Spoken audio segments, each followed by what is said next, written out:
Hello friends, ఎలా ఉన్నారు అందరూ? నేను బాగున్నానండి. ఇంకా డైలీ 1:00 పెడతాను వీడియో. ఎందుకంటే మార్నింగ్ టైంలో వ్యూస్ బాగా రావట్లేదనమాట. అంత కష్టపడి చేసినా కూడా కనీసం వ్యూస్ రాకపోతే బాధ అనిపిస్తుంది కదండీ. అంటే మీరు 1:00 ఆ టైంలో కొంచెం ఫ్రీ అవుతారు కాబట్టి చూస్తారని నేను అనుకుంటున్నాను. చూద్దాము. ఇంకా పనులన్నీ అయిపోయినాయండి. అయిపోయిన తర్వాత వీడియో షూటింగ్స్ అవన్నీ అయిపోయిన తర్వాత 2 బ్లౌజులు ఉన్నాయి కుడదామని తీస్తేను. ఆ లైనింగ్లు క్లాత్లు కొన్ని రెగ్యులర్గా యూజ్ చేసే క్లాత్లు ఉంటాయి కదా, అవి తెచ్చి పెట్టుకున్నాను. అయినా సరే మ్యాచ్ అవ్వట్లేదు. కొన్నిసార్లు అంతే, మన దగ్గర ఎంత క్లాత్ ఉన్నా కూడా మ్యాచ్ అవ్వదు ఎగ్జాక్ట్గా. ఇప్పుడు బయటికి వెళ్ళి తీసుకురావాలి. ఫుల్ వర్షం, అసలు మీకు గ్యాప్ కూడా ఇవ్వకుండా కురుస్తుందండి మాకైతే ఇక్కడ. చిన్న చిన్న చినుకులు పడతానే ఉన్నాయి. ఎన్నిసార్లు బట్టలు బయట వేయటం, మళ్ళీ లోపల వేయటం, బయట వేయటం, మళ్ళీ లోపల వేయటం, అలా ఉంటుందన్నమాట. అయితే వీటికి లైనింగ్లు అయితే నా దగ్గర లేవు. ఇప్పుడు నేను షాప్కి వెళ్తాను, చూస్తాను. మ్యాక్సిమం అన్నీ ఉంటే ఏదైనా చిన్న చిన్న పీసెస్ ఉన్న ఎడ్జ్ చేద్దాం అనుకుంటున్నాను, కానీ ఏమీ కనిపించట్లేదు. కరెక్ట్ టైంకైతే మనకి కరెక్ట్ కలర్స్ దొరకవు అనమాట. అన్ని కలర్స్ ఉన్నాయి కానీ పింక్, నేను dark pink, light pink, black అలాంటివి ఎక్కువ తెచ్చి పెట్టుకుంటాం. బ్లూ ఒకటి లేవు, ఈ బ్యాగ్లో కూడా లేవండి. అసలు నేను మీషోలో ఇవి కూడా అమ్ముదాం అనుకున్నాను, లైనింగ్లు కూడా. ఇంకా పని ఎక్కువైపోతుంది, మళ్ళీ ప్యాకింగ్లు చేయటాలు అవన్నీ అని మానేశాను అనమాట, చేయొద్దని. వెళ్ళానండి, వెళ్ళి తీసుకొచ్చాను మీటరు. ఇప్పుడు దీన్ని తడిపి ఆరబెట్టేసుకుని పక్కన పెట్టుకుంటే ఆరవు తొందరగా. ఫ్యాన్ వేయాలి, వర్షం పడుతుంది కదా అందుకుని. ఇది చూసారు కదా, 1 మీటరు. ఎలాగ ఆరేయాలంటే, ఎలా తడపాలంటే సపరేట్గా తడపాలండి. ఒకే దగ్గర మొత్తాన్ని కలిపి నానబెట్టేసామనుకోండి, దీని కలర్ దానికంటే వస్తుంది, దాని కలర్ దీనికంటే వస్తుంది. బయట వర్షం పడుతుంది కదా, నేను ఫ్లోర్ మీద వేస్తాను.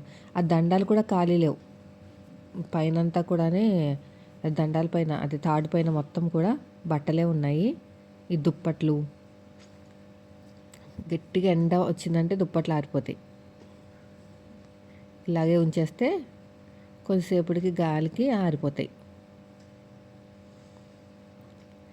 అయితే నేను జెప్టోలో కొన్ని ఐటమ్స్ బుక్ చేసుకున్నాను. నేను ముందు వీడియోలో మీకు చెప్పాను కదా, ఫ్లిప్కార్ట్లో మనకి వెజిటేబుల్స్ ఆప్షన్ ఉంటుంది, అక్కడ తీసుకోండి బాగుంటాయి తక్కువ కాస్ట్ కానీ. ఒక సిస్టర్ నిన్న కామెంట్ చేశారనమాట, మీరు చెప్పినట్టు తీసుకున్నాను సిస్టర్, చాలా బాగున్నాయి, కాస్ట్ కూడా చాలా తక్కువకి వచ్చినాయి అని. అలాగ ఆఫర్స్ ఇస్తూ ఉంటారండి. ఈ రోజుకు నేను వెజిటేబుల్ తీసుకుంటాను, నేను తీసుకుంటే మీకు చూపిస్తాను ఏమేమి తీసుకున్నాను ఏంటనేది. ఇది జెప్టోలో బుక్ చేసినాయి. బయట చల్ల వాతావరణం ఉంది కదా, మొత్తం బురదేనండి, డ్రైనేజీలు అన్నీ పొంగిపోయినాయి. అందుకని బయటికి వెళ్ళాలంటే చిరాకేస్తుంది. అందుకు నేను ఏం చేశారని జెప్టోలో బుక్ చేశారు. అదే కాస్ట్ పడుతుంది, కాస్ట్ ఏం పడదు కానీ బయటికి వెళ్ళకుండా చక్కగా ఇంట్లోనే కూర్చుని సరుకులు తెచ్చేసుకోవచ్చు. ఈ రవ్వ అయితే ఎంత బాగా అంటే శ్రీలలిత ఇడ్లీ రవ్వ అండి, చాలా చాలా బాగుందండి. ఎంత మెత్తగా వస్తాయంటే ఇడ్లీలు. ఇది మార్నింగ్ టైము, మంచిగా వాతావరణం అయితే ఎండ వస్తూ ఉందన్నమాట. సరే ఎండ వస్తుంది కదా అని చెప్పేసి దుప్పట్లు అవన్నీ ఉతికేసానండి. తీరా ఉతికిన తర్వాత ప్రతిసారి లోపల వేయటాలు బయట వేయటాలు, లోపల వేయటాలు బయట వేయటాలు, అంతే. ఇక్కడ ఇంకా పైకి వెళ్ళాలంటే 4 ఫ్లోర్లు ఎక్కాలి. ఇంకా అక్కడ పైకి వెళ్ళి 4 ఫ్లోర్లు ఎక్కే కానీ ఇక్కడే చూసుకుంటేనే మంచిదని చెప్పేసి ఇంకా నేను ఇక్కడే వేస్తానన్నమాట. దుప్పట్లు ఉతికేటప్పుడు ఇంకా వేరే ఏం ఉతకను, ప్లేస్ ఉండదని. వేస్తే అన్నీ ఒకేసారి వేయకూడదని నాకు ఇప్పుడు అర్థమైంది. ఒకేసారి బట్టలు ఉతికేసామనుకోండి ఆరవు కదా తొందరగా. గాలి అయితే ఎంత బాగా వేస్తుందో. సండే రోజున సేల్ అయింది కదా, అయితే మన ప్రోడక్ట్ కూడా సేల్కి పెట్టాను కదా, అవి ఆర్డర్స్ 17 దాకా ఆర్డర్స్ వచ్చాయండి బాగానే. ఇదిగో ఇప్పుడే చెక్ చేసుకున్నాను, ఒక రిటర్న్ ఆర్డర్ వస్తుందంట. కస్టమర్ రిటర్న్ పెట్టారు. కస్టమర్ కానీ రిటర్న్ పెడితే మాత్రం మనకి 157 రూపాయలు కట్ అవుతుంది. అంటే షిప్పింగ్ ఛార్జెస్ రాను పోను అంతా మన మీద వేసేస్తారు. షిప్పింగ్ ఛార్జెస్ కూడా పెంచేశారండి, ఇది వరకులా లేదు. ఇది వరకు అయితే రాను పోను ఒక 100 లోపు అయిపోయేది, ఇప్పుడు 150 రూపాయలు అయింది. ఇప్పుడే ఆ ఫ్రాకు రివ్యూ ఇచ్చారనమాట, బాగుంది, చాలా బాగుంది ఫ్రాకు. మన వాళ్ళు కొంతమంది తీసుకున్నారు. ఇదిగో ఇప్పుడే ప్రింట్అవుట్లు తీసుకొచ్చారండి బయట నుంచి. ఇవన్నీ కట్ చేసి ఒకటి ఆఫ్లైన్ ఉంది. ఈ కవర్స్ అయిపోతే ఇంకా ఆపేద్దాం అనుకుంటున్నాను, మరి ఆ తర్వాత నా బ్రెయిన్ ఎలాగా మళ్ళీ ఆలోచిస్తుందో తెలీదు. ఒక్కొక్కసారి ఏమనిపిస్తుంది అంటే ఇలాగా రిటర్న్స్ రానప్పుడు కొంచెం బాగుంటుందన్నమాట. హమ్మయ్య! ఎంతో కొంత వస్తుందిలే అనుకుంటామా. కానీ ఎప్పుడైతే రిటర్న్ వచ్చిందో అప్పుడు బాధ అనిపిస్తది. రూ. 150 కట్ అయిపోయినట్టే కదండీ! అసలు రూపాయి లాభం లేదు. వచ్చిన రిటర్న్‌లో ఏమన్నా వాళ్ళేమన్నా తీసేసుకున్నారా ఏంటని డౌటొస్తది. ఇప్పుడైతే నేను ఇవన్నీ పక్కన పెట్టేస్తాను. మొత్తానికి దగ్గర దగ్గర 15 అయినాయి. కొన్ని డౌన్‌లోడ్ అవ్వలేదు. డౌన్‌లోడ్ అవ్వలేదు అంటే ఏదైనా టెక్నికల్ ప్రాబ్లమ్ ఉంటే అడ్రెస్ డౌన్‌లోడ్ అవ్వవు. అయితే అడ్రెస్‌ని ఎలా డౌన్‌లోడ్ చేయాలక్కా అంటే అక్కడ డౌన్‌లోడ్ ఆప్షన్ ఉంటది పక్కనే. అక్కడ డౌన్‌లోడ్ చేసేసుకొని అవి తీసుకెళ్ళి ఆ ప్రింటర్ దగ్గర ఇస్తే వాళ్ళు ప్రింటౌట్ తీసిస్తారనమాట. స్టార్టింగ్‌లో నాకు చాలా కంగారుగా అనిపించేదండి. ఇదంతా ఎలా చేయాలో, దీన్ని ఇలా వస్తే ఎలా చేయాలో ఏంటని. ఇప్పుడైతే ఏమంటారు బాగా ఆరితేరిపోయాననమాట. ఆఫ్‌లైన్ చేసుకోవచ్చు కదక్క చక్కగా అని అంటున్నారు. ఆఫ్‌లైను కన్నా ఆన్‌లైనే బిజినెస్ బాగా రన్ అవుతదండి. ఇప్పుడు ఆఫ్‌లైన్ అనుకోండి 10 మందొచ్చి అడుగుతారు ఎంత ఏంటి అని. అందులో ఒకరు మాత్రమే తీసుకుంటారు. మిగతా 9 మందితో టైం వేస్ట్. అయితే మెసేజ్ పెట్టిన వెంటనే అక్క రిప్లై అంటే ఇంక 24 గంటలు ఫోన్ చేతిలో పట్టుకోం కదండీ. బిజినెస్ నంబర్ అన్నప్పుడు అదే ఏదో ఒక టైంలో చూస్తాం ఆర్డర్స్ అనేవి. అదొక తలనొప్పి.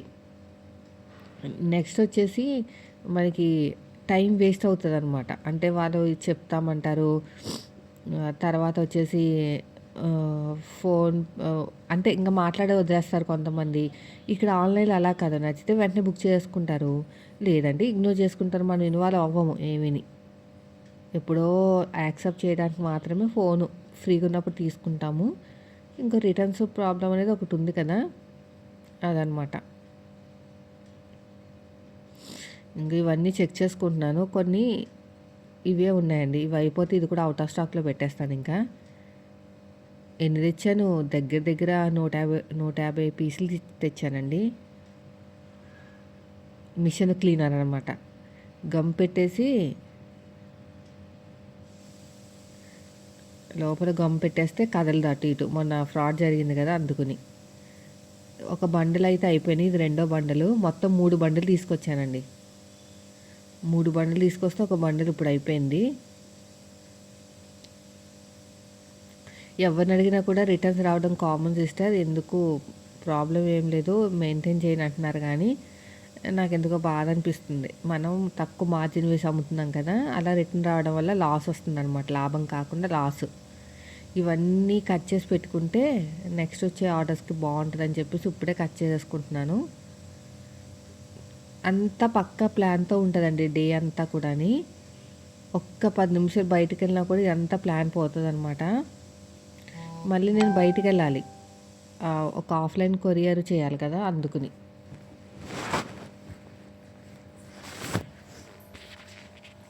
ఆఫ్‌లైన్ కొరియర్ కోసము మళ్ళీ బయటికెళ్ళాలి. బయటికెళ్తే టైం వేస్ట్. ఈ గోల్డ్ కూడా చాలా బాగుందండి. హాఫ్ గోల్డ్, మామూలు గోల్డ్ అనమాట.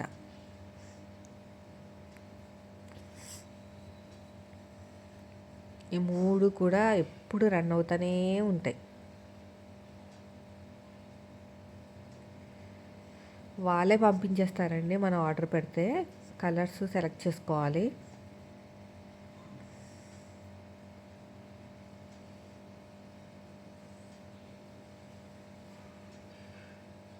ఇలాగ లేయర్స్ కింద ఇది 98 బిట్ అనమాట. 1 మీటర్ కాదు. ఫోల్డింగ్‌లో 98 ఉంటది. ఫోల్డింగ్ తీసేస్తే మాత్రం లాస్ వస్తదండి. ఫోల్డింగ్ లేకుండా మనం అమ్మామనుకో మనకే లాస్ అనమాట. పెరిగిపోయినాయి రేట్లన్నీ కూడాని. ఇది హాఫ్ గోల్డ్ అంటారు దీన్ని. ఇది చాలా బాగుంటుంది. బ్లౌజులు కూడా కుట్టించుకుంటారు. దేని మీద కన్నా సెట్ అయిపోతుంది అనమాట ఇది. ఈ మధ్యన బార్డర్స్ అన్నీ కూడా హాఫ్ గోల్డ్ జరీతో వస్తున్నాయి శారీస్కి.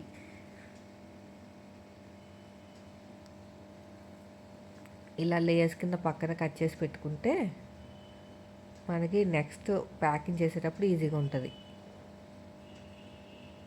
లేదంటే మళ్ళీ అప్పుడు కట్ చేసుకోవాలంటే అప్పుడు టైం వేస్ట్. ఇప్పుడు ఎట్లనో అయిపోతుంది. నేను ఒక హాఫ్ అన్ అవర్ అయింది టైము. మనం దేని దానికి టైం కేటాయించుకుంటూ ఉండాలి. ఇంట్లో పనులు అయితే అయిపోయినాయి. ఏం కర్రీ చేశాను ఏంటనేది ఇప్పుడు ఒక చెప్తాను నేను. ఇదంతా కొంచెం పై పనులు చేసుకున్న తర్వాత అప్పుడు స్నానం చేస్తాను అనమాట. ఒకటి గోల్డ్, ఒకటి హాఫ్ గోల్డ్, ఈ 3 కలిపి ఇలా ప్యాకింగ్ చేసేసి దీంట్లో పెట్టేసి లోపల అడ్రస్ లేబుల్ పెట్టేసాం కదా, ఇలా ప్యాకింగ్ చేసుకోవాలి. ఇది కూడా అంతేనండి. నేను ఇంకొకటి అనుకుంటున్నా. ఇప్పుడే ఫోన్ వచ్చింది. ఎవరంటే కొరియర్ వాళ్ళు చేశారు ఫోను. అంటే వచ్చినాయి అనమాట ఆర్డర్స్. ఇంక ఇలా పని చేసుకునేటప్పుడు వస్తూ ఉంటే మళ్ళీ వెళ్ళాలి. ఒకటే వచ్చింది ప్యాకెట్. అయితే చాలా బుక్ చేశాను, ఒకటే వచ్చింది. సాయంత్రం కల్లా వస్తాయండి. ఎప్పుడు బిజీగా ఉంటుంది లైఫ్. అందుకనే మీకు వీడియోస్ షూట్ చేసేటప్పుడు ఒక్కొక్కసారి మర్చిపోతానమాట ఏమైనా షూట్ చేయాలనుకుంటే. ఇంకా మీరు అందరూ కూడా ఇంత అభిమానంగా అడుగుతున్నారని చెప్పేసి ఇంక ఇవన్నీ పెడుతున్నాను, అసలు నా డే లైఫ్ ఎలా ఉంటుంది అని. సేవింగ్స్ కోసం అడుగుతున్నారు కదా అక్క, మీరు మనీ ఎలా సేవ్ చేస్తారని. సేవింగ్స్ నా హ్యాండ్లో ఏం లేవండి. నేనేమి అతిగా ఖర్చు పెట్టను, అసలు ఖర్చు పెట్టను. ఒక రకంగా చెప్పాలంటే ఎక్కువ లగ్జరీ మెయింటైన్ చేయను అనమాట. బట్టల విషయంలో కానీ మీరు నన్ను చూస్తూ ఉంటారు కదా, డ్రెస్సెస్ ఏమైనా అంత హై రీచ్లో ఏమి ఉండవు కదా, నార్మల్గానే ఉంటాయి.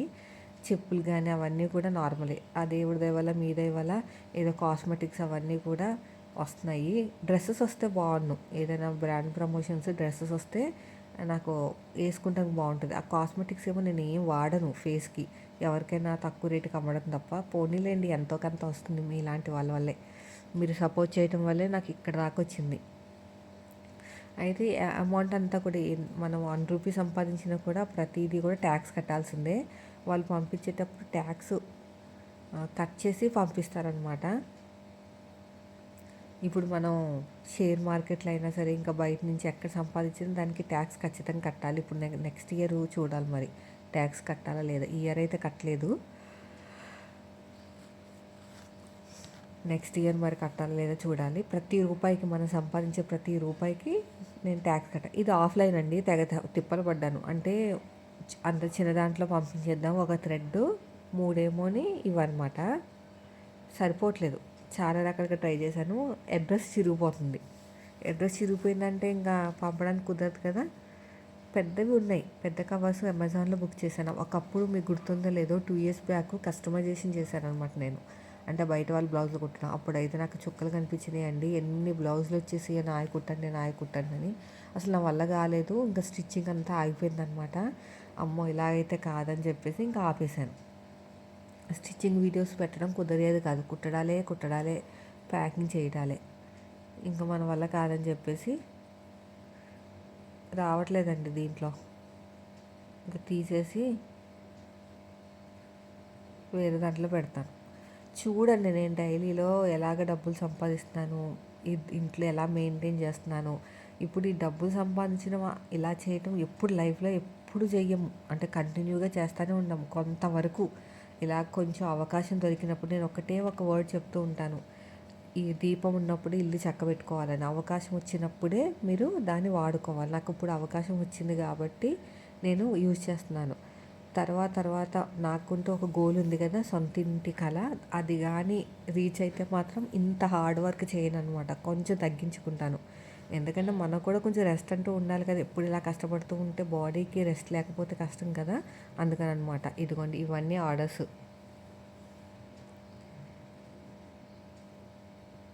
ఇలాగ స్కాన్ చేసుకోవాలి, 2 చోట్ల స్కాన్ అవుతుంది. ఒకటేమోని పేపర్ మీద ఉన్న స్కానరు, ఇంకోటి కవర్ మీద ఉన్న స్కానర్. రెండింటిని స్కాన్ చేస్తేనే రిటర్న్స్ అనేవి మనకి ఎగ్జాక్ట్గా వస్తాయి అన్నమాట. లేదంటే ఫ్రాడ్ జరుగుతుంది. రిటర్న్ రాకపోతే అడగడానికి మనకి హక్కు ఉంటుంది మీషో వాళ్ళని. నేను మీ కొరియర్లో పంపించాను, మీ కవర్స్లో పంపించాను, అది ఏదని అడగడానికి క్వశ్చన్ ఉంటుంది అనమాట. అయిపోయిందండి, ఇదంతా పక్కన పెట్టేస్తాను. 3 వస్తారనమాట. అవి 3 కంపెనీలు వాళ్ళవి, అందుకనే కుప్పల కింద పెట్టి ఉంచాను. ఇంకా అయిపోయింది కదా. సరే మార్నింగ్ ఏమేమి వంటలు చేసాను చూపిస్తాను. ఇడ్లీ పిండి రుబ్బారని చెప్పాను కదండి. మనం ఇంట్లో ఇడ్లీ రుబ్బాం కాబట్టి కొంచెం క్వాంటిటీ ఎక్కువ వచ్చింది. అదేవిధంగా టేస్ట్ కూడా చాలా బాగుంది తెలుసా, మెత్తగా ఉన్న ఇడ్లీలు. మీరు ఆ ఇడ్లీ శ్రీలలిత లక్ష్మీదేవి ఫోటో ఉంటుంది, ఆ ఇడ్లీ రవ్వ వాడండి, చాలా బాగుంటుంది. అయితే ఫ్రూట్స్ కూడా వేయించుకుంటున్నాం. పెద్ద బౌల్ కాదు, చిన్న బౌల్ వేయించుకుంటున్నాం. ఇంకా పిల్లలు స్కూల్కి వెళ్ళిపోతున్నారు కదండి, కుదరట్లేదనమాట. తినడానికి టైం లేక చాలా మిగిలిపోతున్నాయి. అందుకని చిన్న బౌలు. ఎంత తీసుకున్నారో 2400 అనుకుంటా అండి. అది రోజుకి ఒక 60 రూపాయలు పడినట్టుంది నాకు తెలిసి.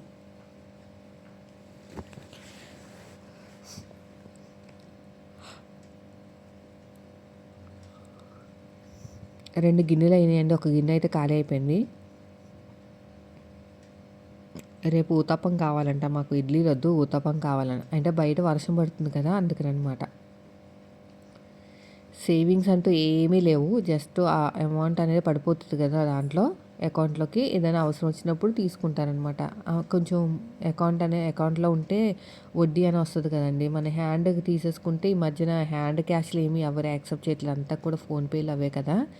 అందుకని ఇది నేను ఒక 5-6 రోజుల క్రితం బుక్ చేశానండి. కూరగాయలతో పాటు ఇవి పాలకూర కూడా ఎంత ఫ్రెష్గా ఉందో చూసారా. అసలు ఒక్కరోజుకి కుళ్ళిపోతుంది. బయట అయితే నీళ్ళు కొట్టి కొట్టి కొట్టి కొట్టి మళ్ళీ దాన్ని తీసుకొచ్చి ఆరబెట్టి అన్నీ చేయాలి.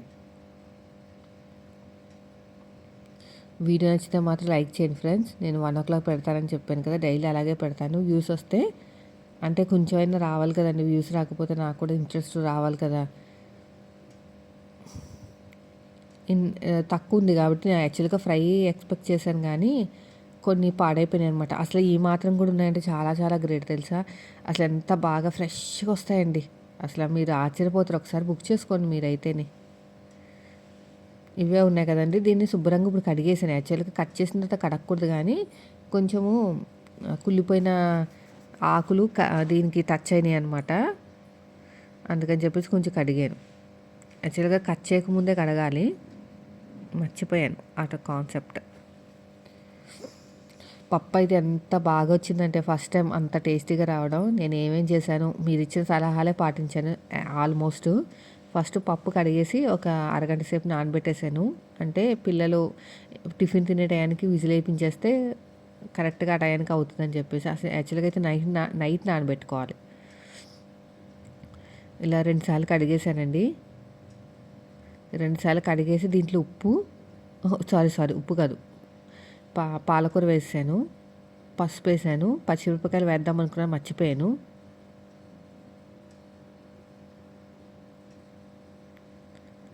కొంచెం వాటర్ వేసాను, ఓకేనా. దీంట్లో పసుపు వేసాను, కారం వేసాను.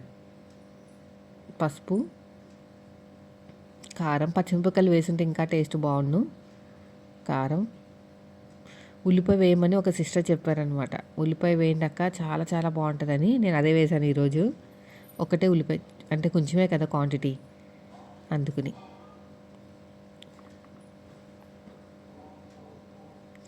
మనీ సేవింగ్ గురించి అయితే రోజుకి ఒక సిస్టర్ని అడుగుతారండి, కొంచెం మనీ సేవింగ్ కోసం చెప్పండి అక్క అని. అది చెప్తున్నాను కదండి. ప్రజెంట్ అయితే నేను ఏమీ ప్లాన్ లేదు మనీ సేవింగ్. అదంతా కూడా అకౌంట్లో ఉంటుంది అనమాట. వడ్డీ వస్తుంది. ఫిక్స్డ్ డిపాజిట్ చేసేసాం కొన్ని, అవసరం వచ్చినప్పుడు. మీ వల్లే అవుతుంది ఇల్లు కొనాలంటే, మా వల్ల అసలు అవ్వదు. మీ అందరి సపోర్ట్ ఉంటేనే. నేను ఇక్కడ బెల్ట్ పెట్టకుండా క్లోజ్ చేసేసాను.